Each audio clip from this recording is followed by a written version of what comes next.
오버더탑 코멘트 6월 12일 개인 투자가는 그렇게 조심하라고 해도 왜 계속 손해를 보는 투자를 할까? 제가 그렇게 투자를 하지 말라고 했던 직접 가서 보지도 못한 국가의 채권이나 부동산에 투자를 하면 안 된다는 이유가 뉴스로 나왔습니다.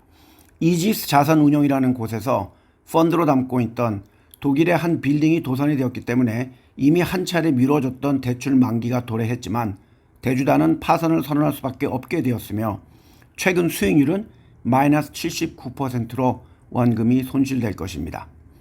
2018년 공모와 사모를 통해서 총 3,750억 원이 모집이 되었고 이 중에 약 4,000명이 개인 투자가들로 추정이 되며 이들이 총 1,754억 원을 투자했습니다.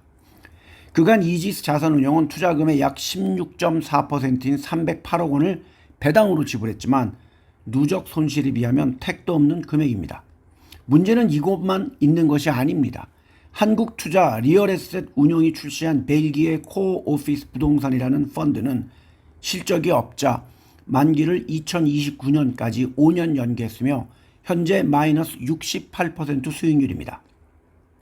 또 하나는 하나대체투자 자산운용이라는 곳의 하나대체투자 나사 부동산 투자신탁 1호라는 펀드로 만기를 2029년으로 5년 연장했고 실적은 마이너스 36%입니다. 또한 이번에 문제가 된 이지스 자산운용의 또 다른 글로벌 공모 부동산 투자신탁 펀드의 만기는 2024년 7월인데 현재 마이너스 20%입니다. 개인 투자가는 다시 한번 말씀드리지만 가보지도 못한 잘 알지도 못하는 나라의 채권이나 부동산 같은 것에는 투자하시면 안 됩니다. 또한 개인 투자가들은 어떤 자산운용사에 자기의 돈을 맡길지를 투자하기 전에 곰곰이 생각해 보셔야 합니다. 올해 1분기 전체 자산운용사의 순이익은 지난해 같은 기간보다 29.5% 증가했지만 ETF 시장의 확대로 실적은 개선이 되었지만 상위사와 하위사의 순이익 차이가 벌어지는 양극화가 심각하게 되었습니다. 지난 5일 금융감독원에 따르면 올 1분기 기준으로 전체 자산운용사 468개의 단기 순이익은 5,373억 원으로 지난해 4분기와 비교했을 땐 54.9%가 증가한 수치입니다. 시장이 불확실하기에 대기성 자금이 몰리면서 MMF, 머니마켓 펀드죠. 에 134조 3천억 원이 모이면서 작년 말에 비해 23.6%가 증가했고 제가 추천하지 않는 공모 펀드의 수탁고가 375조 1천억 원으로 14%나 급증을 했습니다. 공모 펀드, 즉 IPO에 투자하는 펀드는 여러 번 말씀을 드리지만 개인 투자가들은 유의하시길 바랍니다. 전체 460개사 중에 267개사가 흑자를 냈고 201개사는 적자를 기록했습니다. 또한 일반 사모펀드의 운용사는 389개사로 이 중에 48.3%인 188개사가 적자를 기록했습니다. 누누이 말씀을 드리지만 자기의 돈이 누군지도 모르는 사람들한테 단지 과거에 운용을 잘했다는 이유만으로 또는 언론에 자주 등장을 한다는 이유만으로 맡긴다는 것은 무모한 일이라고 생각합니다. 특히 그들이 액티브하게 운용하는 펀드는 더욱 유의하셔야 합니다. 차라리 제가 추천드리는 ETF에 투자하시기를 추천합니다. 한편 미국에서는 지난주 수요일 가장 우파인 연방 항소법원 중에 하나인 뉴올리언스의 항소법인 판사 3명은 헤지펀드와 사모펀드 회사가 투자자들에게 분기별로 얼마의 수수료를 띄었고 얼마의 비용을 쓰는지를 자세히 설명하도록 요구했던 증권관리위원회의 규정을 파기했습니다.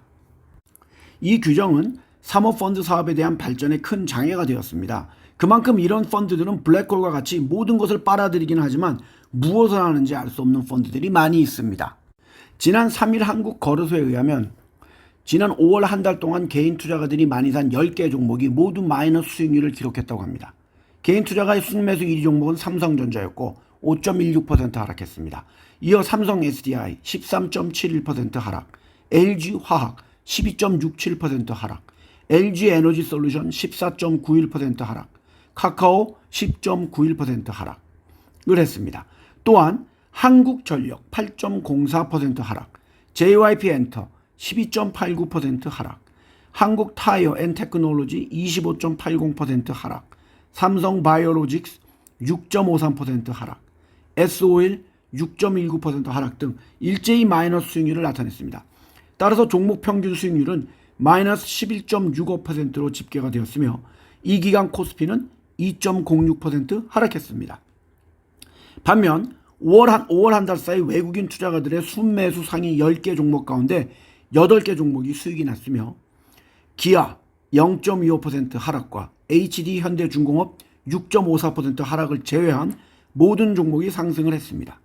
SK하이닉스 8.61% 상승, HD 현대일렉트릭 21.86% 상승, 두산에너빌리티 23.81% 상승, 현대차 0.8% 상승, 알테오전 5.09% 상승, 엔캠 2.62% 상승, 한미반도체 19.78% 상승, LG전자 12.81% 등의 수익률을 거둬들이며 평균 수익률은 8.85%였습니다.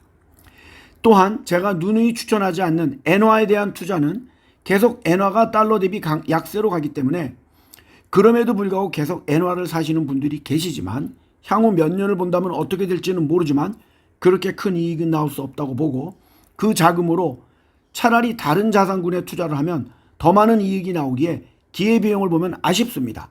물론 이번 여름에 휴가를 일본으로 가서 그 엔화를 쓴다면 모르겠지만 엔화가 달러 대비 강세로 가기에는 힘이 붙입니다. 투자하기 어렵다고 말씀들을 하시지만 언론이나 유튜브나 지인들에만 의지하지 마시고 정보의 소스나 생각을 바꾸면 오히려 이익이 많이 나고 안정된 이익을 꾸준히 받을 수 있는 자산운용사의 상품과 ETF들도 많이 있습니다. 감사합니다.